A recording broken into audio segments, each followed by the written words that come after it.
어려운 형편이었습니다만 부모는 아이를 위해서 모든 노력을 다했습니다. 할 수 있는 희생을 다했습니다. 꼭 해야 할 일이 있었습니다만 그러나 부모는 자식을 위해서 모든 것을 포기했습니다. 아이 뒤치다꺼리 하느라고 어머니는 파출부 일을 했고 아버지는 막노동까지 했습니다. 그러나 아이는 늘 불평하고 불만만 가득했습니다. 어느 날 아이가 영 아닌 모습을 부모에게 보였습니다. 아버지가 아이를 불러서 약간 주의를 줬습니다. 그랬더니만 아이가 하는 말이 엄마 아빠가 나에게 해준 것이 뭐가 있나요? 언제 나를 사랑한 적이 있나요? 왜 날 낳으셨어요? 누가 낳아달라고 했나요? 못된 말을 합니다. 아이의 이 말에 부모는 할 말을 찾지 못합니다. 아버지는 눈물이 핑 도는 벌건 눈을 감추기 위해서 방 안으로 들어가시고 어머니는 부엌에 들어가 하염없는 눈물을 흘립니다. 이스라엘이 이랬습니다. 끝끝내 하나님께 불순종했습니다. 날이 갈수록 죄를 더 지었습니다. 어쩔 수 없이 하나님께서는 이스라엘을 단련시켜서 복 받을 만한 사람이 되도록 하게 하십니다. 고된 시간을 주십니다. 70년간 바벨론의 포로로 보내십니다. 이스라엘은 바벨론의 포로로 가서 어느 정도 반성하는 것 같았습니다. 그러나 70년 바벨론 포로 끝나고 난 뒤 돌아오고 난 뒤에 얼마 있지 않아 다시 옛날로 돌아갑니다. 겉모습은 어느 정도 회복한 것 같았습니다. 그런데 속모습은 오히려 겉모습에 반비례해서 더 악해졌습니다. 그러면서 이스라엘이 하는 말이 하나님은 이제 우리를 버렸다. 하나님은 우리를 더 이상 사랑하지 않는다. 라는 말을 공공연하게 떠들어댔습니다. 그 말씀을 보고 하나님께서 너무 속상하셔서 당신의 종 선지자들을 보내셔서 말씀을 하십니다. 얘들아, 나는 절대 너희들을 버리지 않았다. 한 번도 나는 너희들을 버린 적이 없다. 나는 지금까지 너희들을 사랑했고 지금도 사랑하고 앞으로도 변함없이 너희들을 사랑할 것이다 라고 말씀을 하십니다. 하나님의 이 말씀에 이스라엘이 못된 말을 합니다. 하나님께서 어떻게 우리를 사랑하셨습니까? 이스라엘의 이 말을 들으신 하나님, 억장이 무너져서 할 말을 잃어버리십니다. 400년 동안에 하나님께서는 한마디 말씀도 하지 않습니다. 할 말을 찾지 못하신 건지 아니면 억장이 무너져서 말을 하고 싶지 않으셨는지 모르겠습니다. 그리고 그로부터 400년이 지난 뒤에 하나님께서는 당신의 하나밖에 없는 아들을 이 세상에 보내셔서 사람들의 그 모든 죄, 악한 불순종을 대신 지시고 십자가에 죽게 하셨습니다. 그리고는 이스라엘의 400년 전에 하나님께 대들었던 그 못된 말, 하나님께서 어떻게 우리를 사랑하셨습니까? 라는 그 말에 대한 대답을 하십니다. 하나님이 사랑하시는 제자 요한을 통해서 대답을 주십니다. 그 말씀이 9절에 있습니다. 하나님의 사랑이 우리에게 이렇게 나타나신 바 되었다. 그리고 하나님의 사랑을 사도 요한을 통해서 말씀을 하십니다. 여러분, 하나님은 사랑이십니다. 정말로 그렇습니다, 여러분. 하나님은 사랑 그 자체이십니다.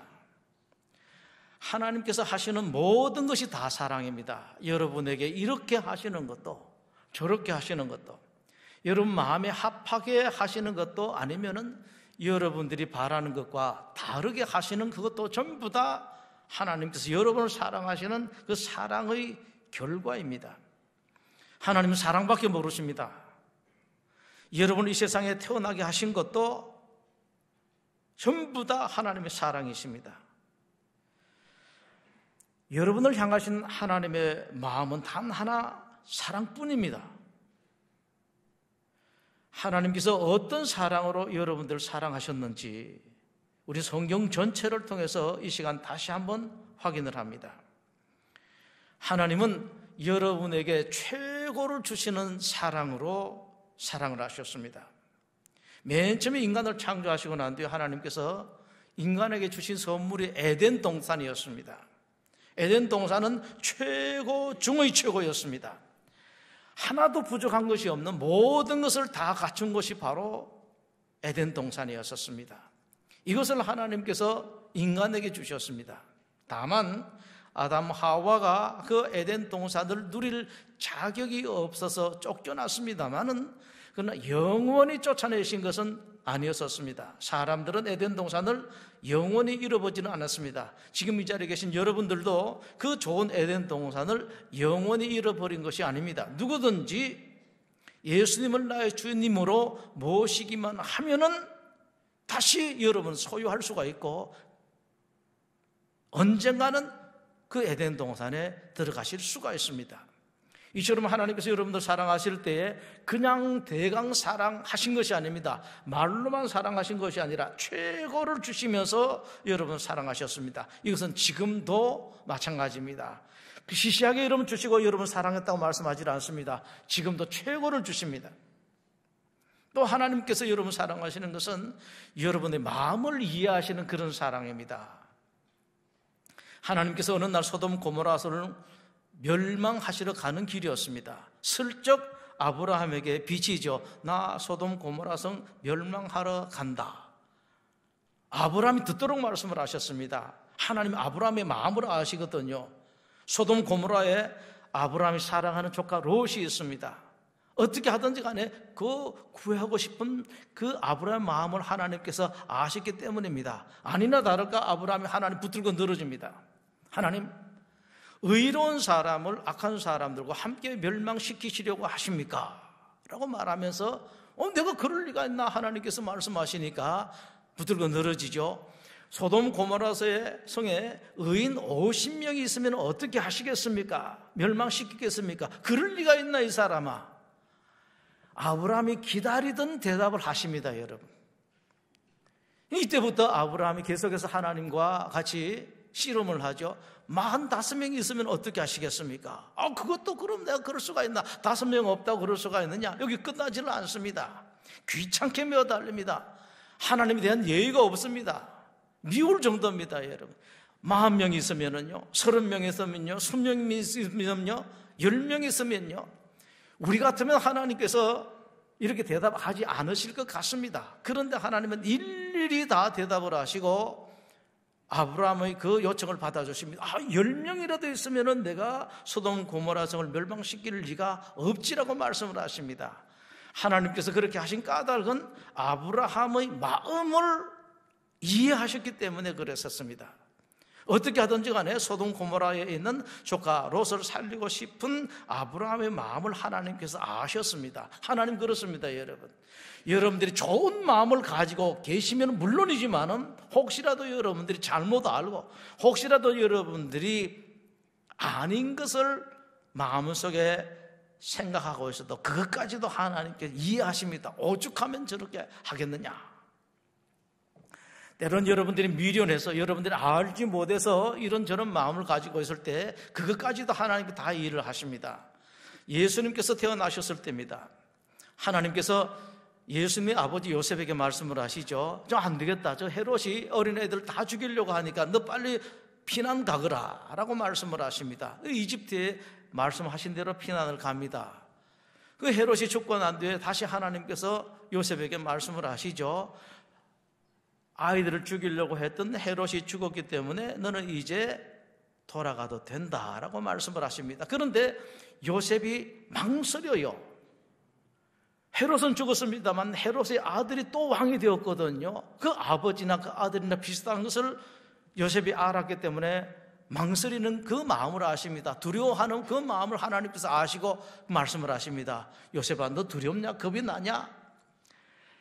아무리 그렇게 한다 하더라도 하나님께서 지켜주십니다. 얼마나 지킬 수가 있습니다. 그런데 요셉이 거기까지 생각하지는 못하고 두려워하기 때문에 하나님께서 요셉에게 그 말씀을 하시죠. 정말로 두려우냐? 그러면은 야, 유대로 안 돌아가도 된다. 갈릴리로 가거라 라고 해서 요셉이 가족들을 이끌고 갈릴리로 가게 됩니다. 이처럼 하나님께서는 여러분들의 마음을 이해하세요. 이런 사랑으로 하나님께서 여러분 사랑하십니다. 지금도 마찬가지입니다. 어떤 마음을 가지든지 간에 고운 마음, 덜 고운 마음이든지 간에 하나님께서는 여러분들의 마음을 이해하십니다. 그 사랑으로 사랑하세요. 하나님식으로 무조건 이것이 법이기 때문에 이렇게 해야지 따르는 사람들만 사랑한다. 하나님 그렇게 하지는 않습니다. 또 하나님의 사랑은 호소를 들으시는 사랑입니다. 간구함을 들으시는 사랑입니다. 이스라엘이 하나님께 너무 불순종하고 날이 가면 갈수록 점점 더 죄를 더 지었습니다. 그러다 보니까 이스라엘이 찔립니다. 이런 우리에게 하나님께 귀를 기우실 리가 없다. 우리 간구를 들으실 리가 없다라고 말했습니다. 그런데 하나님께서 그 이스라엘 마음을 아시고 말씀을 하십니다. 이사야 40장에서 이렇게 말씀을 하시죠. 이스라엘아, 내가 이르기를 내 길은 여호와께 숨겨졌으며 내 송사는 내 하나님에게서 벗어난다 하느냐? 그렇지 않다라는 말씀입니다. 너희들이 아무리 잘못하고 불순종했다 하더라도 너가 절박한 심적으로 간절한 심적으로 나에게 간구를 하고 호소를 하면 나는 그 호소를 간구를 외면할 수가 없다라고 하나님께서 말씀을 하십니다. 예수님께서 제자들에게 이 말씀을 하셨습니다. 얘들아, 어느 도시에 아주 못된 재판장이 하나 있었다. 하나님도 두려워하지 아니하고 사람을 정말로 무시하는 그런 재판장이 있었는데 그 도시에 한 과부가 아주 억울한 일을 당했다. 억울해서 견딜 수가 없었다. 그래서 그 재판장을 찾아가서 사정을 했다. 그런데 그 재판관이 그 과부의 호소를 들을 리가 있겠느냐? 듣지 않았다. 그런데 그 과부는 밤낮 없이 그 재판장을 찾아가서 부탁을 했다. 그랬더니만 재판관이 이렇게 생각을 했단다. 내가 아무것도 겁나지 않고 아무것도 내가 두려워하는 것이 없고 내가 아무것도 신경 쓸 것이 없지만은 이 여자가 밤낮 나를 찾아오니까 내가 귀찮아 죽겠다. 이러다가 내가 말라서 죽겠다. 그래서 그 재판관이 너무 귀찮아서 그 과부의 억울함을 풀어주었다 라고 하면서 예수님께서 이 말씀을 하십니다.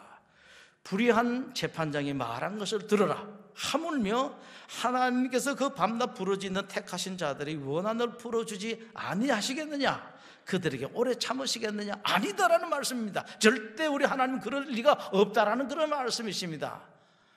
억울한 과부는 자기가 억울하다고 생각했지만은 그것이 정말로 억울한 것인지 바른 것인지 알지를 못합니다.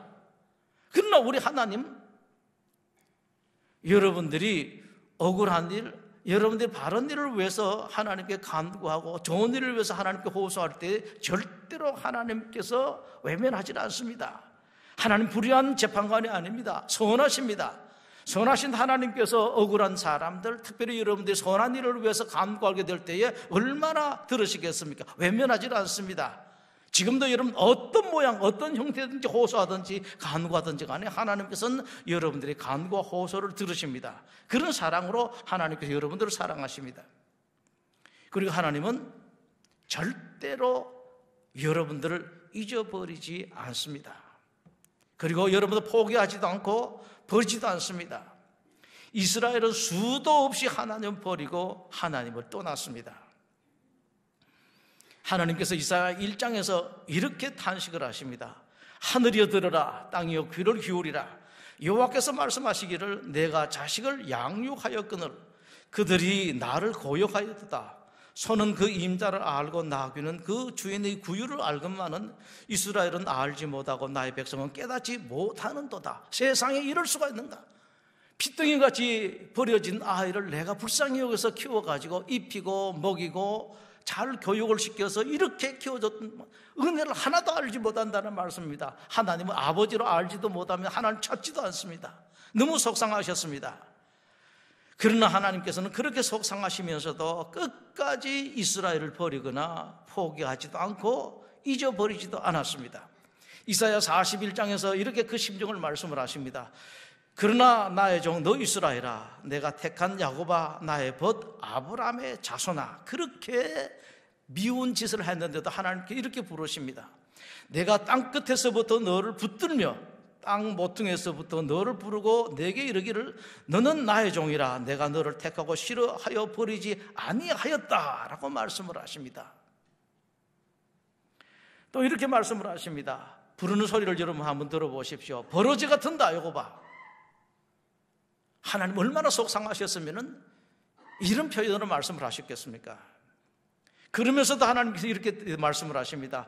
너 이스라엘 사람들아, 두려워하지 말라. 나 여호와가 말하노니 내가 너를 도울 것이다 라고 말씀을 하십니다. 여러분들은 나에게 버러지 같은 그런 모습으로 나에게 행했지만은 나는 너희들을 도울 것이다 라고 말씀을 하십니다.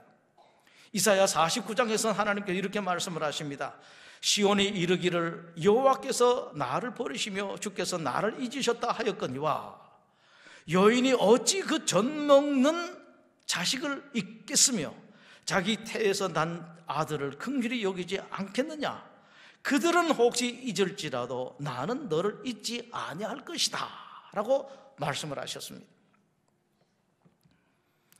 여러분들은 나를 잊었다 할지라도, 여러분은 나를 버렸다 할지라도 나는 절대로 여러분 잊었을 리가 없고 버릴 리가 없다라고 말씀을 하십니다.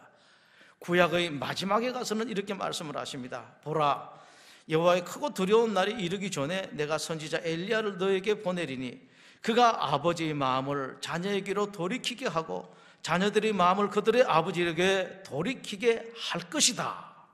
하나님께서 너무 화가 나셨습니다. 이제 버리시기로 작정하신 것 같습니다. 정말로 보기 싫습니다. 그런데 이 말씀을 하세요. 이 말씀은 이런 말입니다. 내가 여러분들 정말로 다시는 안 볼 것 같은데, 그러나 내가 내 종 엘리야를 보내서 내 마음을 여러분들이 돌이키도록 하겠다.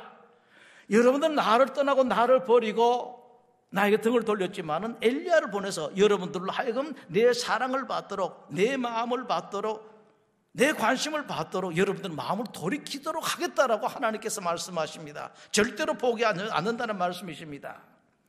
이스라엘은 그럴 사람이라도, 여러분은 그런 자식이라도, 여러분 혹시라도 그렇게 산다 하더라도 하나님 절대로 여러분 잊어버리시지도 않고 버리지도 않고 포기하지도 않습니다. 여러분 하나님의 자식이기 때문에 그렇습니다.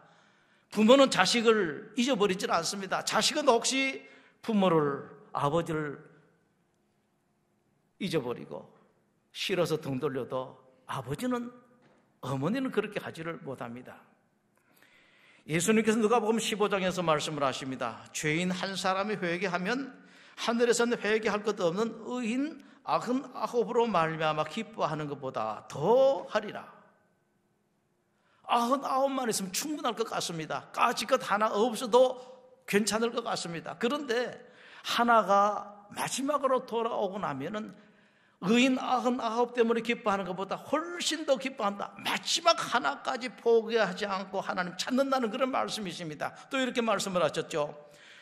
어떤 여자가 12라크마가 있는데 하나를 잃으면은 등불을 켜고 집을 쓸며 찾아내기까지 부지런히 찾지 아니하겠느냐. 집 안에서 동전 하나를 잃어버렸습니다. 그 동전이 잃어봐야 어디 가겠습니까, 여러분? 어차피 그 집안에 있을 거 아닙니까? 언젠가는 나올 것입니다. 그런데 그때까지 기다리지는 못합니다, 여러분. 언젠가는 돌아올 것입니다. 그러나 그때까지 참지를 못합니다. 돌아오라 돌아오라 하나님 계속 부르고 계십니다. 등불을 켜고 빗자루를 가지고 온 집안을 씁니다. 혹시 여기 들어갔나? 장로에 찾고 저기 찾습니다, 여러분. 하나님이 이러시다는 말씀이십니다. 다시 여러분 아십시오. 혹시라도 여러분 하나님 떠났을지라도, 여러분 하나님을 잊어버렸을지라도, 여러분 하나님께 죄를 지었을지라도, 다시는 안 보겠다고 여러분 등을 돌렸을지라도 하나님 그렇게 하지 않습니다. 기어이 돌아오도록 만들어서, 기어이 복받을 사람으로 만들어서 복을 주고야 마십니다. 하나님 그런 사랑으로 여러분 지금도 사랑하고 계십니다.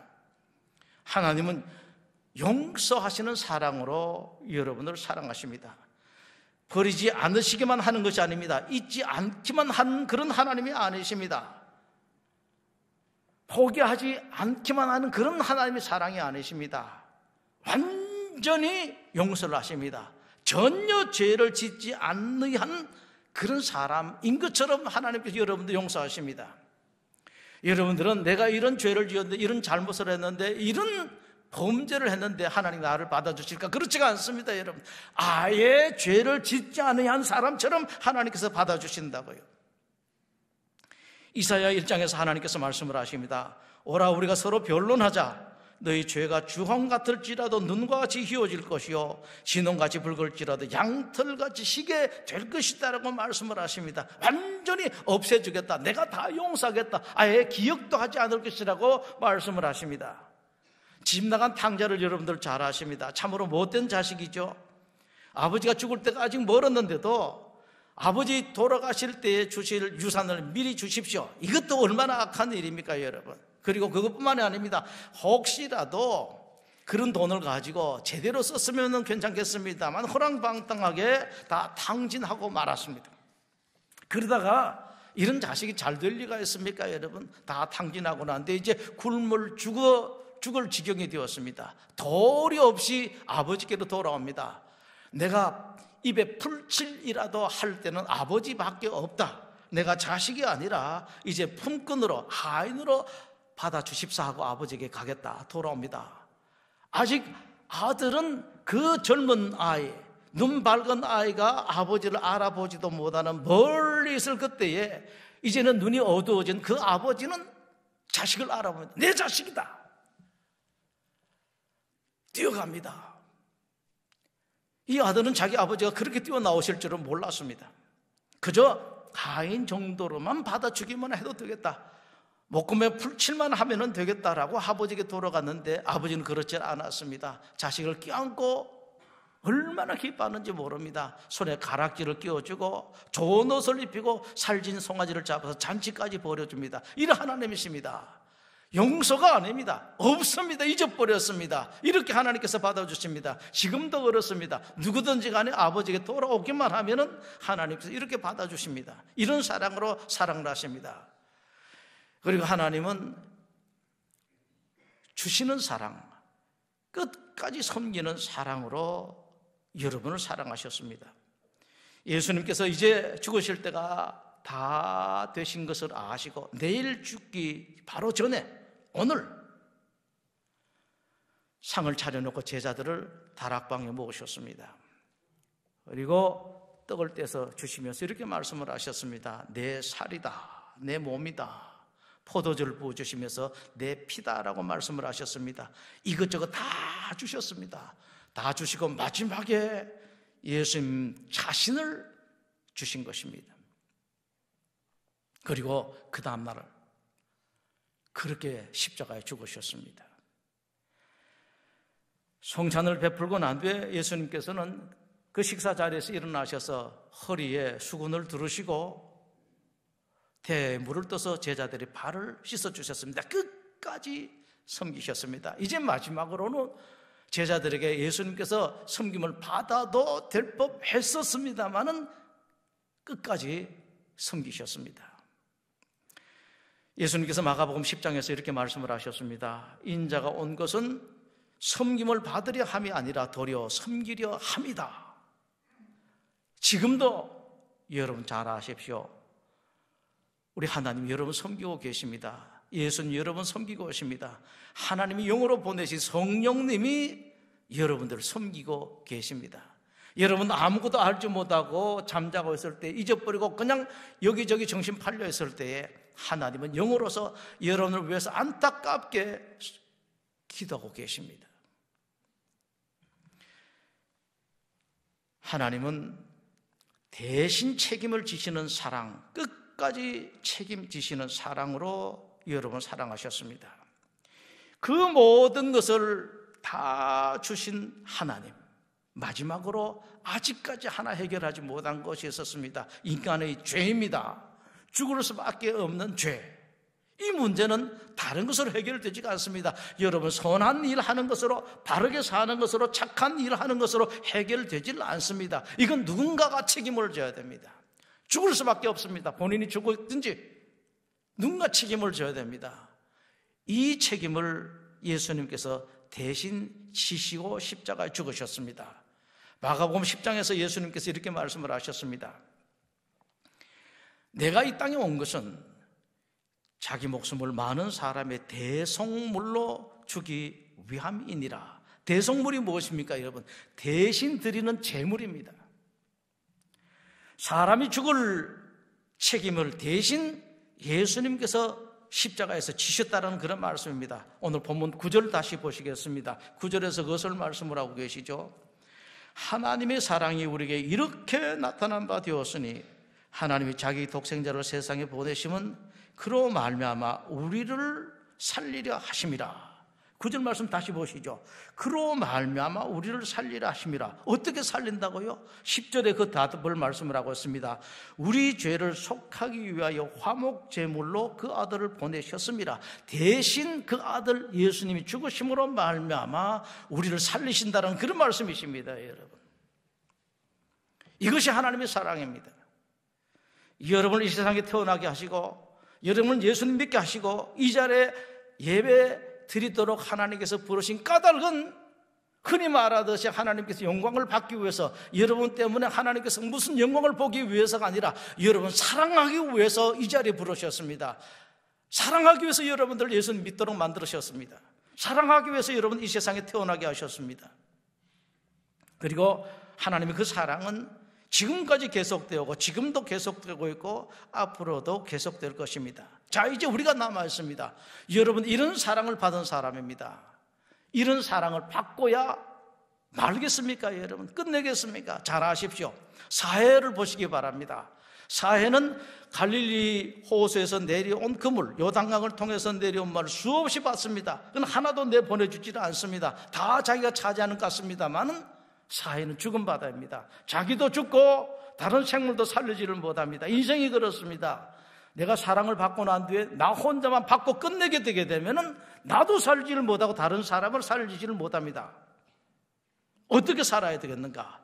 여기 11절에서 하나님께서 답을 주십니다. 이렇게 말씀을 하시죠. 사랑하는 자들아, 하나님이 이같이 우리를 사랑하셨은즉 우리도 서로 사랑하는 것이 마땅하도다. 만약에 여러분들이 그 사랑을 받으신 사람이라면, 만약에 여러분들이 앞으로도 그 사랑을 받으실 분이라면 그런 사랑을 여러분도 하십시오. 서로 사랑하십시오. 그런데 여러분 조심하실 것이 있습니다. 사랑하는데 내 식으로 내 마음으로 내가 이렇게 생각하는 대로 사랑하는 것이 아니라 하나님께서 여러분을, 예수님께서 여러분들을 사랑하신 것처럼 여러분도 서로 사랑하십시오. 이것은 권면이 아니라 명령입니다. 아내는 남편을 그런 사랑으로 사랑하시고, 아내는 남편을 그런 사랑으로 사랑하시고, 형제 자매 사랑하되 그런 사랑으로 사랑하시고, 교우 간에도 이웃에게도 그런 사랑으로 사랑하십시오. 마음을 이해하십시오, 여러분. 늘 상대방의 입장에서 상대방의 마음을, 아내의 마음을 이해를 하십시오. 그리고 용서하십시오. 한 번, 두 번이 아니라 대여섯뿐만 아니라 끝까지 예수님께서 말씀을 하셨습니다. 7번을 70번까지도 용서하라고 말씀을 하셨습니다. 하나님께서 사랑하신 이 사랑을 여러분도 하십시오. 이런 용서를 하시고 이런 이해를 하십시오. 호소에 답하십시오. 부탁에 답을 하십시오. 입술로 호소를 했든지 가슴에 입으로 호소를 했든지 눈으로 여러분들이 호소를 하든지 간에 누구든지 여러분들에게 딱한 사정을 절박하게 호소를 하면은 답을 하십시오. 혹시 아내가 여러분들에게 어떤 형태든지 간에 호소를 하면은 그 호소에도 답을 하십시오. 예수님께서 마태복음 5장에서 이렇게 말씀을 하셨습니다. 내게 구하는 자에게 주며 내게 꾸고자 하는 자에게 거절하지 말라. 그리고 주십시오. 하나님께서, 주님께서 여러분들 주신 것처럼 여러분들 주십시오. 시시한 거 주지 마시고요, 최고의 것으로 주십시오. 그리고 남의 것, 다른 것이 아니라 여러분 것을 주십시오. 제자들이 주님께 모인 사람들이 한참 동안 먹지 못한 것을 알고 예수님께 이런 말씀을 드렸습니다. 선생님, 이 사람들 보내서 뭘 좀 사먹게 해야 되겠습니다 라고 하니까 예수님께 그렇게 말씀을 하셨습니다. 갈 것 없다, 너희들이 먹을 것을 주라고 말씀을 하십니다. 그렇습니다, 여러분. 그 사람들로 하여금이 아니라 여러분들이 주십시오. 우리 주님께서 그렇게 하셨습니다. 여러분들이 가장 소중히 여기는 것으로 주십시오. 예수님께서 말씀을 하셨습니다. 주라. 그리고는 이런 말씀을 하셨습니다. 그리하면 너에게 줄 것이니 곧 후히 되어 누르고 흔들어 넘치도록 하여 너에게 안겨주리라. 누가 줍니까? 하나님께서 주는 사람에게, 하나님의 마음으로 하나님께서 하셨듯이 주는 사람에게 이렇게 해주시겠다는 그런 말씀이십니다. 다시 말씀드립니다. 그렇게 하면은 후히 되어 누르고 흔들어 넘치도록 하여 너에게 안겨줄 것이다. 여러분, 잊어버리지 마십시오. 기억하십시오. 늘 포기하지 말고 버리지 마십시오. 사랑하는 사람, 불쌍한 사람, 딱한 사람들, 병든 사람들 관심을 가지고 잊어버리지 마시고 늘 챙겨주십시오. 하나님께서 이렇게 보는 게 그렇게 하셨습니다. 여러분들이 끝까지 책임을 지시면은 이런 사랑을 보시고 여러분을 향하신 하나님의 사랑이 더욱 힘이 나서 충만하게 임하게 될 것입니다. 여러분이 그렇게 사랑하시면은 내 사랑이 아니라 내 식으로가 아니라 하나님 사랑으로, 하나님 식으로 그렇게 사랑하시게 되면은 놀라운 일이 있습니다. 요한 1서 4장 오늘 읽었던 이 본문 말씀 가운데 이 말씀이 있습니다. 만일 우리가 서로 사랑하면 하나님이 우리 안에 거하신다. 얼마나 놀라운 일입니까, 여러분? 하나님이 여러분 속에 거하신다고요? 얼마나 놀라운 일인지 모릅니다. 하나님이 어떻게 여러분 속에 거하십니까? 하나님이 영이 여러분 속에 있다라는 그런 말씀이십니다. 여러분이 그런 사랑을 하면 성령님이 충만하신다는 말씀이십니다. 성령님이 충만하시면 어떤 일이 있는가? 참으로 놀랄 일이 있습니다, 여러분. 그럴 때에 여러분들이 지금까지 일평생 한 번도 만족해보지 못하는 진정한 만족이 여러분에게 있을 것입니다. 한 번도 누려보지 못한, 여러분 정말로 꿈으로만 꾸시던 평화가 여러분들에게 있을 수가 있습니다. 성령이 충만하시면 그렇습니다. 여러분들 그런 사랑으로 해서 성령님이 충만하시게 되면은 그런 평화가 여러분들에게 있고 그 누구도 빼앗을 수도 없고 그 누구도 줄 수 없는 행복이 여러분들에게 가득하게 될 것입니다. 미국 오듀본이라는 시골 마을 교회에 프레드릭 리만이라는 목사님이 계셨습니다. 교회 형편이 어려워서 생활을 제대로 할 수가 없었습니다. 그래서 목사님은 목회 외에 다른 일도 해야 했었습니다. 가구점에서도 일하시고요, 목공으로도 일했습니다. 어느 날 치즈 공장에서 일하고 있을 때입니다. 오전 일을 마치고 점심 잡수시려고 도시락 가방을 여는데 쪽지 하나가 나왔습니다. 도시락을 싸준 아내의 쪽지였습니다.